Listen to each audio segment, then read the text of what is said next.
بسم الله الرحمن الرحیم. کتاب الحواله. مخکې د کفالې بیانو او د هغې پسې د دې بیان ځکه کوي چې دواړه دین پورې خاص دي. فرق یې دومره دی چې هغه عین کې داسې وایه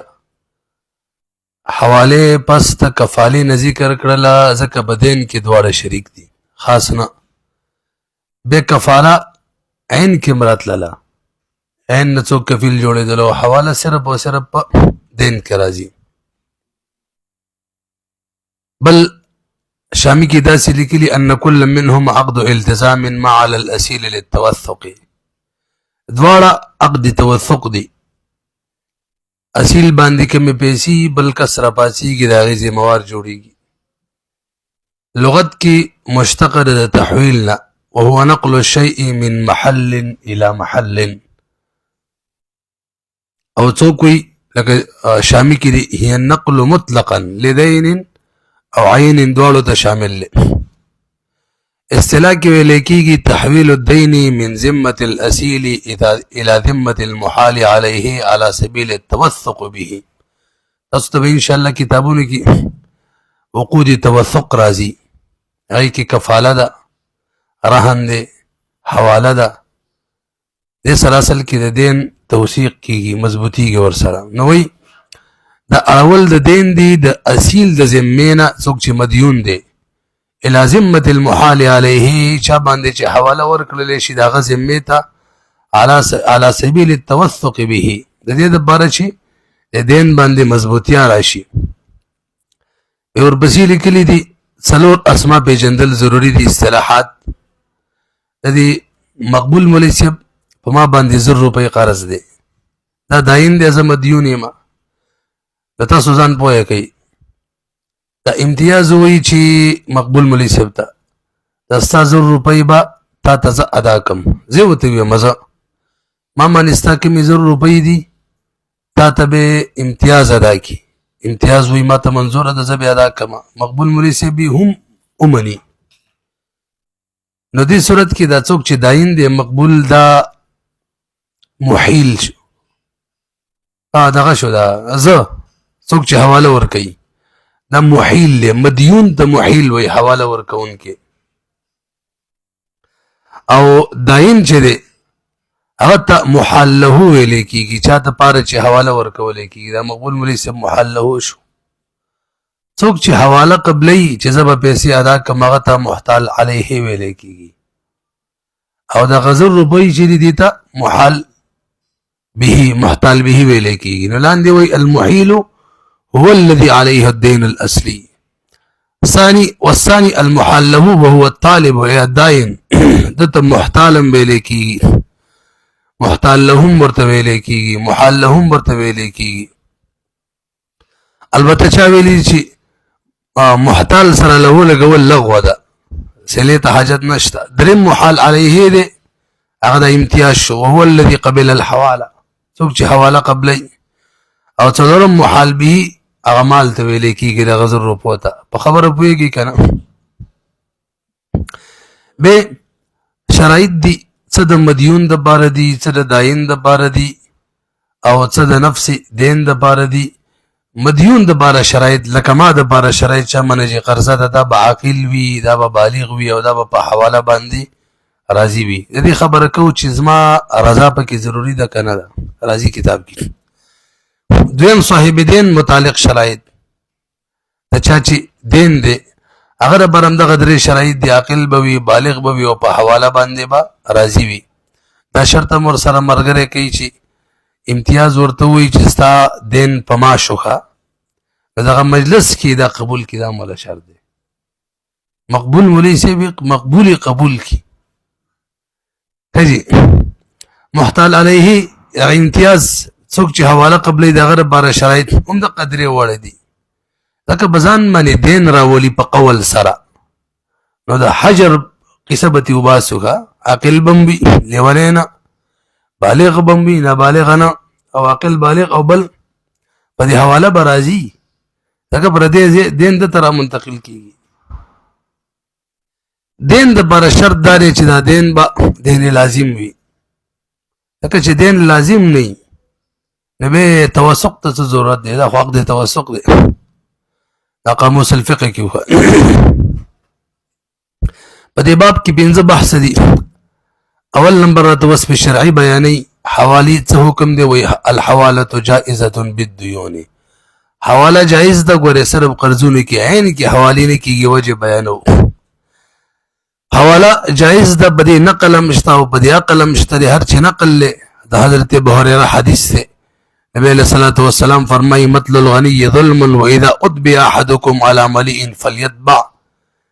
کله چې بتاسو کې یو کس مالدار پسې ور پسې کړی شي چې الکه دا پیسې د پلانکینو والا نو پکار د چې قبول کی هلته دا فليتبع امر صيغه ده کوم امر خو بګونا معنی نه کیږي بجایز شي کیږي معلومیږي حواله څه ده جایز ده معنی دا ده اذا احيل احدكم کله چې تاسو کې یو کس ته حواله ورکړل شي علی مریئن په یو پیسدار سړي چې به امام نه د قرض راز ما په هغه پلانکی پیسدار نه والا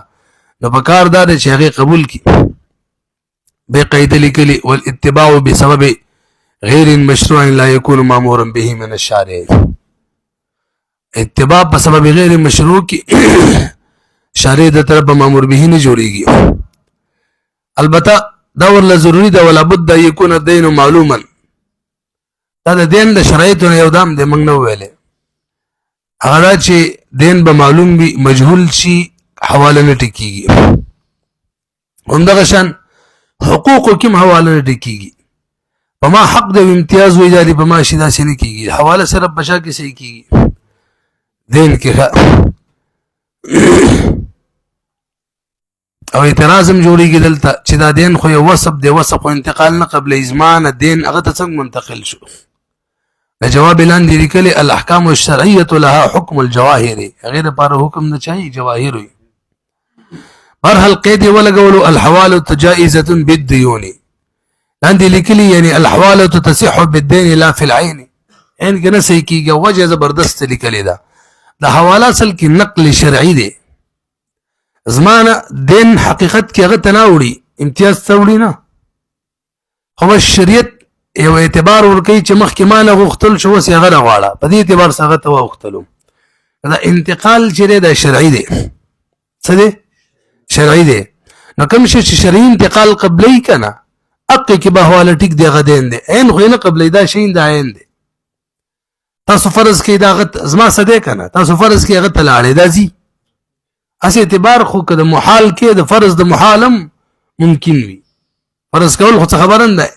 عین بل ته منتقل کیږي تر څو چې حسن نه منتقل کړي لنډه دا دلته غیر حسي تور باندې شرعي تور باندې انتقال کیږي نو هغه شي کې وسې کیږي چې هغه کې دغه شان شرعي تور غیر حسي تور انتقال کیدي شي لکه دین او عین چې هغه حسي تور انتقال غواړي نه کې دغه شرعي انتقال کار نه ور کوي حسي تور بال ته منتقل کیږي علاوه پس کیږي نرسه خبره مای عندي لیکلي وما تصح به يكون الدين المحتال على المحيل یو خبره کړي زبردست سره ما باندې کې چری دي مقبول ملي 0 روپۍ وی او ما امتیاز تی ولتیا دا کاغه ولزه بیا کما مقبول پر راضي او دا حواله ده او کبه ما باندې روپۍ نه وی او ما امتیاز تی ول 0 روپۍ مقبول ملي سب ته حواله کا هغه ول سید نه دا به وکالت ده کده نو به سره وکالت ده نه دواړه به کیږي بي قيد لي كليدا اچھا وقال في الجوهر قول بالديون احتراز عن الاعيان والحقوق يا خبر مو وکړه لديكي حوالي نسي کیږي قيد لي كليدا فكل دين تجوز به الكفاله فالحواله به جائزه کوم ديون کې چې کفاله سي کیږي دغه ديون کې به حوالم سي کیږي البته کله کله حواله سي کیږي کفاله نه سي کیږي لکه مال کتابت کې کفالت نه ټکیږي ځکه دغه دین صحیح نه دی یادم شي ځکه دین یې هغه ته وایي چې هغه د ادا کېدو دوه طریقې ختمېدو دوه طریقې یا ادا کی یا د تعفو کی هغه بل مشتري چې بس عام غلام جوړ شي نو کفاله به نه صحیح کیږي حواله به صحیح کیږي خجي والحواله ولا ضربين بلان دي لیکلي حواله په دوه قسمه مريسي یو مطلقه را یو مقیده ده مطلق دا احتل هذا عني ب1000 درهم لك امتياز حواله قبول کا زما د طرف هغه د پاره مقبول لپاره قبول کا وای سید نور بکی سم نشته مقید ادا اي يقول احتل ب1000 التي لي عليك پتاس ما 1000 روپۍ دي امتیاز باندې زما 1000 روپۍ طبعا زما کوم 1000 روپۍ دي حواله قبول کا دا روپۍ مقبول ملي سب ته حواله کا وای ټیک ده قید ولګو زما چې پتا باندې کمی 1000 روپۍ هم مخ کې سو بس 1000 روپۍ هغه تور کا وای ما ته قبول ده به ورکو ورسېدلې بي وكلاهما جائزان وفي كليهما دوړو کې الکه یو قاعده بیانې اصل مسله بیانې راځي کتاب کې مراته اصل مديون دوړو کې بری کیږي نو که مقبول مولوی صاحب اومنله چې ټیک د زبر د پیسې د امتیاز نه وصول کوم نو زه بری شوم معنی نشه غوښتلې البته د توا په حق صورت کله چې حق کې توا راشي بس به واپس په اصل مديون باندې رجوع کول شي هغه بیانو برحال الحوالة جائزة بالديون ہر ایسا دین جس کا کفالہ جائز ہے حوالہ جائز ہے فقی ضوابط کی دی لیکن اس ضابطے میں عکس جاری نہیں ہوگا اور بس بلا فقی ضوابط کی بلا قاعدہ لکلی محتال علیہ کو بری کرنے سے مدیون بھی بری ہو جاتا ہے کدی مقبول مولوی صاحب امتیاز بری کو نظم بری شو چې وساله کتا ته میں معاف کړلې بزم بری شو جبکہ کفیل کو بری کرنے سے مدیون بری نہیں ہوتا کڅوک کفیل بری کی کنا نو مکفول له د چا د بار مکفول علیه یعنی څوک اصل مدیون دی سم مکفولان هو ما مکفولان هو کفیل کڅوک بری کی نو مکفولان هو انا بری کیږي دای فرق شو خیاو او که محتال علیه بری کی نو محیل یعنی مدیون بری کیږي لنډه دا کم کفیل بری کی مدیون نه بری کیږي او که محتال علیه بری کی نو مدیون بری کیږي یو دویم نمبر شرط بیان کړي وتصح برضاء المحيل والمحتال عليه صحیح کیږي ال چې محیل راضی وي محیل معنا مدیون یو محتال راضی وي محتال معنا داین او محتال علیه راضی وي څوک چې حواله قبلی به وربسی لیکلی دي هدايه کې چې د مدیون رضا نه د ضروري ځکه په حواله کې مدیون ته څه تکلیف ضرر نشته کچری محتال علیه په حکم د مدیون باندې حواله قبول کړي هغه په حکم باندې نو چې حکم ورته کوي به خوده ته مرضی دي چې پیسې ادا کړي به واپس تعالی درکو دغه ته ضرر شته خو باقاعده لنډه ده کله مدیون محتال علیه پیسې علی بیت علی چې حکم ورته کړي او چې حکم کوي خو راضي وي کنه او که حکم ورته نه کړي د خپل حواله قبول کیږي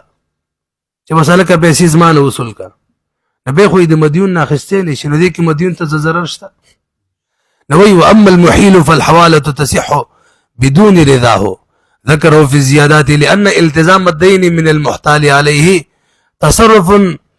في حق نفسه محتال عليه بخپل حق تصرف کوي وهو لا يتضرر به بل فيه نفعه لانه لا يرجع عليه اذا لم يكن بامره رسي بدي لاندې ملي اما محتال رضا ولی ضروری ده ځکه داغه حق دی د سینې چې هغه وای منګ ستانه نشو خستلې بده سي غریب سړي دی حواله راکړه دنه وسنګ وصولوم منګ تانه نشو خستلې بل نه به وصول کو نو وی فلان الدين حقه وهو الذي ينتقل بها والبسيلي كري واما المحتال عليه فلانه يلزمه الدين امتیاز معنی امتیاز رضا ځکه ضروری ده چې دین باغ لازم راځي او شی چې بچا لازميږي نه خبرته غاړه تړلې کنه او اما المحيل فالحواله تصح بدون رضا دین غیر مسیکی دریم نمبر حکم دی دا حکم من بار بار بیان کو الکه کله چې محتال علیه حواله قبول کی نو اصل مدیون چې دی کنه محیل دا به بری شي دا فرق دی په مابین د کفالت کې او حواله کې کفالت کې اصل چې دی هغه نه بری کیږي او دی کی بری کیږي واذا تمت الحواله برئ المحيل من الديون محيل الديون بريكيږي ولم يرجع المحتال له على المحيل محيل من رجوع نشي کوله البته الا ان يطوى حقه كحق هلاك شي خراب شي به رجوع کوله شي دغه بیان روان دي تاسو رسي الکه کله کله په حواله کې داسي کیږي چې داین وای داین چې مدیونه استه حواله پلان کې قبول کړه خو غره ته هم نه بری دلته الفاظ د حواله ادا شي خو غره به دا کفاله ښه دا صحیح او کچره کفاله کې دا سی ویل شل تم ویلو چې اصل ته بری شو لیکه نو الفاظ اگر چې د کفالی دي دا به حواله وي موږ دویمه ماده ویلې اعتبار چا لري عقود کی معنی ولري الفاظ ولري نه العبره في العقود للمقاصد والمعاني لا للالفاظ والمباني نو معنی په اعتبار سره کچري اصل بری شي حواله ده او کبری نشي نو کفاله ده نو خلک وای کفاله په شرط د براءت د مديون حواله وي او حواله په شرط د عدم براءت د مديون کفاله وي کجی ولنا ان امام شافعي رحمه الله راي دادا چې اصل نه بری کیږي صحیح دی دلته دلیل لیکل دی چې په قاعده بنا د نظریه بیانو متوقع شي من احناف دلیل کې وایو ان الحواله ولنا ان الحواله النقل لغه حواله لغت کې نقل ته ویل کیږي او شی د بلنا منتقل کېدل ورپسې وایي والدين متى انتقل عن الذمه لا يبقى فيها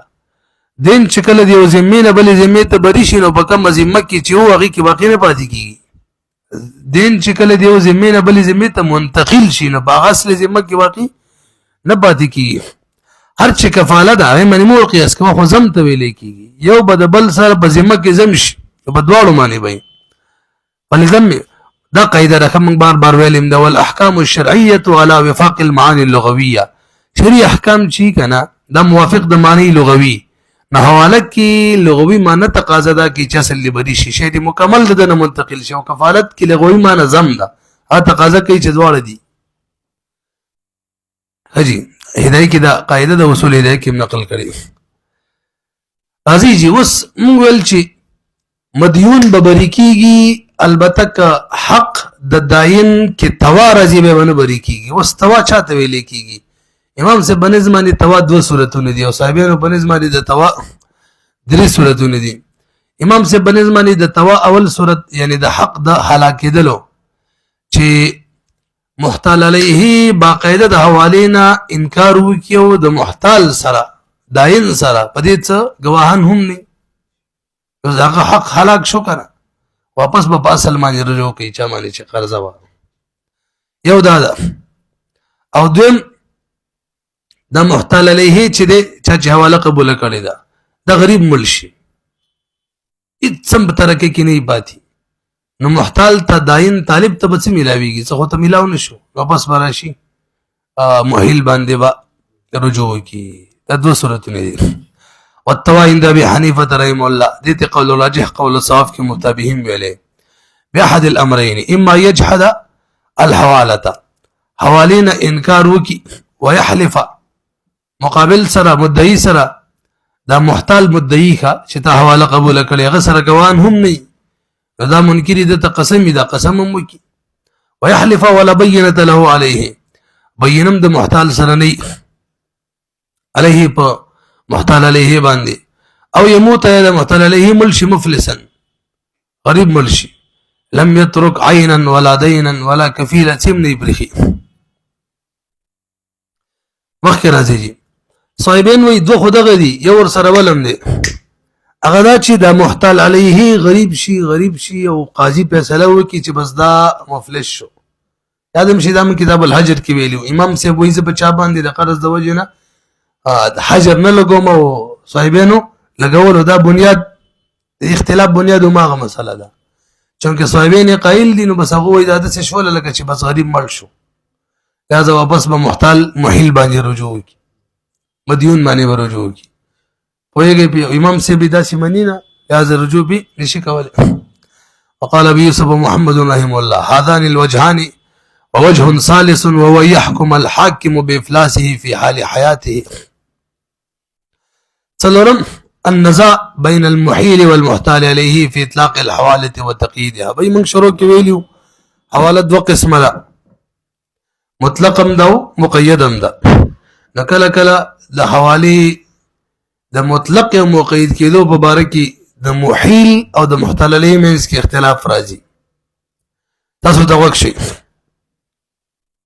دی امتیاز ما د طرف په پیسې مقبول مولوي صاحب ته حواله کړلې 1000 روپۍ وي اوس ما ته وایي زما 1000 روپۍ راکړه کنه ستا د طرفه مې پیسې هغه ته حواله کړې دي زه ورته ما خو زما په تا دین او دین ما قید کړی ورته حواله کا او یې نه ستا په ما باندې دین مې 9 روپۍ راکوه دلته زه چې وایم زما په تا دین او زه مدعي م که ما سره ګواهانو ټیک د کني همدغه قول به معتبري زما د طرفه 1000 روپۍ ادا کړي 1000 روپۍ به ورته ورکوم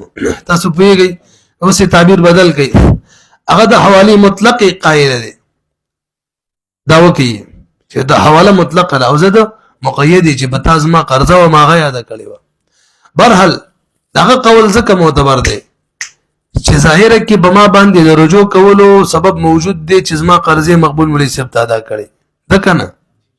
ظاهره کې موجود دی څوک ظاهر چې د چا موافقې منکري او زه هم په تا زما دین دی دا بله خبره شوله څوک چې په چا د دین دا وکړي دا خو د هغه د ذمې د مشغولتیا دعوه ده وصل الاصل براءة الذمه وما ما ده وکړ برحال زه مدعي مکه ګواهان ټیک د کني دغه قول به قابل قبول وګورئ واذا طالب المحتال عليه المحيل بمثل مال الحواله هكذا تراي کوي فقال المحيل ورتوي احلت بدين لي عليك نخو حواله درکړي و د دین چې زما پتاو ما ویلغه وته ورکا لم يقبل قوله وكان عليه مثل الدين فده لازم به لأن سبب الرجوع قد تحقق لاندې لیکلي سبب د رجوع خو متحقق شوی دی او قضا ودينه بأمره والقول قول المنكر ولا الکا دای هدايه کې نقل کړی دي د امتیاز چې اومنل چې سید استاد هغه پیسې زته دته ادا کوم نه د دې خبر اقرار شو چې ستا په ما پیسې دي څوک لیونه خو نه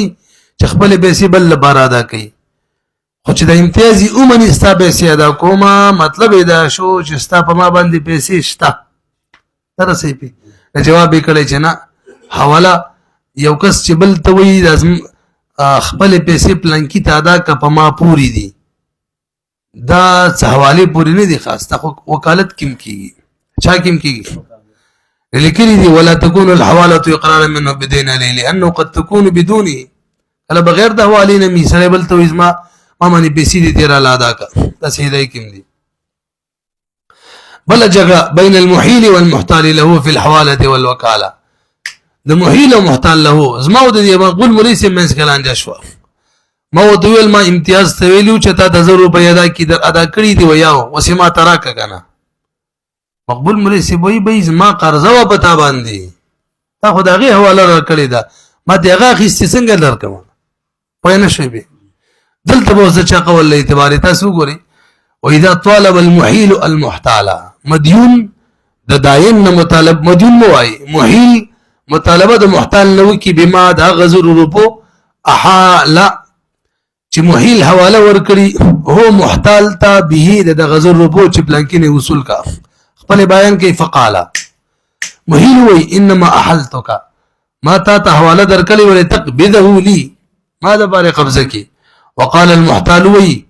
بل احلتني تا ما ته حواله را کړی و چې امتیاز نه پیسې والا بدين لي عليك اصل کې زما قرضه و بتا باندې نو بده کې فالقول قول المحيل مع يمينه چا قول به معتبري ولی ظاهر دغه مرګرته کوي کنه ما وته لغانه روپۍ والا خستی دي وس دا خبره چې د مقبول مولوي سی وای په تاز ما اصل کې قرضه پوري و دا خو زما د ذمه د مشغولتیا داوه ده او اصل براءت الذمه ده نو داري ګواهان پیش کړي کوټیک د کنيز ما قول له اعتباري وای شلې بي او صاحب دې دل ته بیان کړي د دې لپاره تاسو ګورئ دا اعتراض جواب به نقل کم چې مخ کې و چې ما د تویل چې د امتیاز نه پیسې والا دا خو دې خبري اعتراف شو چې ستا به ما پیسې پوری دي لہذا غني وصول کا وینه دا څنګه ده کله کله څم وی وکالت وی وکیل جوړ شزما هغه مې روپۍ پوری دي زما لپاره ته والا علم دې کړه خاتمه د باب کراهت الصفتجا ويكره الصفاتج وقرض استفاد به المقرض امن خطر الطريق مولي شدل تر صفتجي بیان کوي او صاحب د قدري وي د مکروه ده صفتجا چاته ویل کیږي بضم السين وفتح التاء صفتجا وهو الورقه دا اصل کې کاغذ ته ویل کیږي طریقې کار به دا مثلا دا مقبول مولوي صاحب کراچۍ نه راځي پېښور ته پخوا به لارې شو کېدلې نو زه به په کراچۍ کې ما ته وویل چې دا 1,00,000 روپۍ دي دا ته واله او ما له یو ورقه راکړه ستا وکیل پېښور کې ناست دی ورور دی دی څم دی دی زه به هغه نه هلته وصول کوم مقصد به پکې د مقبول مولوي صاحب دا و چې لارې کې مې پیسې محفوظې شي څوک یې رانه ونه وایي د لارې کومه خطره د هغې نه دا په امن کې شي دې ته به څه ویل کېدله سفتجاب فقهاو دې ته مکروه ویلې د عام طور خاص قرض موږ احنافو او وجه دا ده دلته په قرض باندې نفع حاصلول دي کل قرض جر نفعا وهو ربا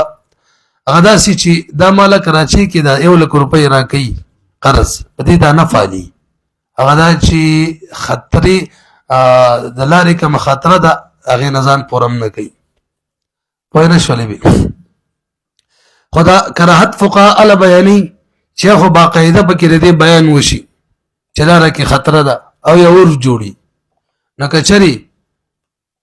لاره کې د خطرې بیان هم ونه شي عرف هم نه جوړ بیا پکې څه قسمه کراهت نشته دی برحال نن سبا فقهاو جایز کړې ده باقي دا منی آرډر چې نن سبا کېږي اچھا د سفتجې خبره مې پوره ونه کړه د سفتجه په حقیقت کې کوم یو وخت دی نو څوک وایي دا حواله ده دا کوم باب چې شروع دی بس پیسې کراچۍ کې ورکړې او ما ته هلته کراچۍ کې وایي چې اوس څوک راته حواله کې راکړه چې پېښور کې ترې وصول کړم پېښور کې چا نه وصولوي هغه محتال علیه دی نه رسېږي زه محیل یم او دا څه شو محتال شو څوک وایي چې نه مړه دا خو حق د اجاره ده دا پیسې یو ځای نه بل ځای ته وړل دي په اجرت باندې اجرت هم پکې اخیستلی شي دا څوک وایي حق د حواله ده او څوک وایي قرض دی بس او قرض کې شرط فاسد نقصان نه ورکوي که شرط فاسد مفاسد پکې ولګي نو څه واک نه کوي حق د تبرع ده هرحال حواله او سفتجه کې فرق دی دې کې خو دواړه شریک دي چې دی نه دواړو کې خو فرق پکې دی چې حواله کې د لارې د خطرې د امن څه مسله نه وي نو دې وجه نه کې کراهت هم نه یو په سفتجه کې وي که نو ما ویل نن سبا یو شی د هغې ته منی آرډر وایي د پیسې یو ځای نه بل ځای ته خلک لیږي ایزي پیسه وغیره سره هم لیږي یاد ساتئ دا سفتجه کې نه راځي ځکه هغې کې دې کې د لارې د خطرې څه قسم ایسه نه وي باقي هغو چې کوم اجرت لي د خپلو خدمات ولي ایزي پیسې والې کالي او که منی آرډر والې لي بس جایز ده البته جدید یو صورت جدید نه دی خو بهرحال نن سبا ډېر عام دی موږ پې اوږده استبدام لیکلې ده دا صرافان یې چې کوي دلته به د صرافه بازار کې صرافان ناست دي یو سړی جاپان ته پیسې لیږي یا یې دوبۍ ته لیږي یا یې چین ته لیږي کاروبار دپاره هلته ورور یې هلته زوی څوک یې هغه له روپۍ لیږي کانټینر پې کوي نو هغو طریقې کار داسې ښه دلته شوبه کې چې کوم کېږي د هغه بیانوم صرف ته ورشي صرف ته وایي زما ډالر پکار دي یا ورته وایي زما درهم پکار دي دوبۍ ته لیږم نو درهم تاسو فرض کوئ چې په 70 روپۍ په نقدو دا ورته وایي چې ما ته به په څو مات کې مانه زه خو فلحال پاکستاني روپۍ نه در کوم بیا درکوم نو هغه ته ګوري نیټه پکې د عام طور پکې نیټه هم نه بیانوي لږه نیټه ده ډېره ده میاشتې به څومره راکړي هفتې به څومره راکړي دې د وجې نه ریټ زیات ولګوي 70 بجې باندې څو ریټ ورته ولګوي 71 یې ورته ولګوي ونه رسېدلی عام طور یو درهم په 70